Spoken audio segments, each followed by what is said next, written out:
asnjë dyshman nuk e ki më të madh se sa veten tënde nëse e ke kalu kohën në të keqe.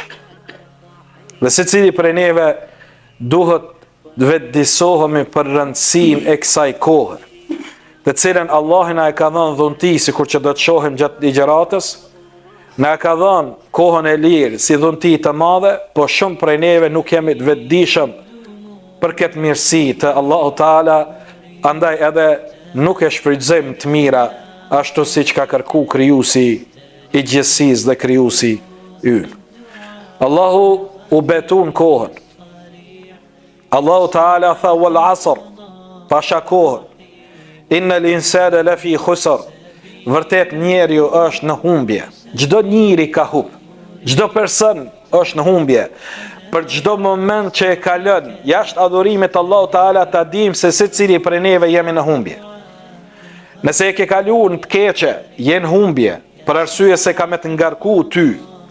Nëse e ke kalu kotë së koti pa të keqe, por s'ke bot mira, përsëri je në humbje, për arsye se e ke humb shkallët gjennetit. Dhe sa nëse e ke kalu të mirë, vazhdon ajeti dhe thot Allahu Teala, innal insana lafi khusr, vërtet njeriu është në humbje.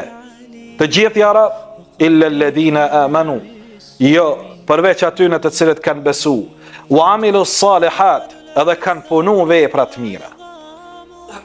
Wa tawasaw bil haqqi wa tawasaw bis sabr, dhe kanë urdhëruar njëri tjetrin, ja kanë mësuar njëri tjetrit të vërtetën dhe e kanë këshilluar njëri tjetrin me bë sabër në sprovat të cilët janë pjesë normale e jetës përkohshme të kësaj bote.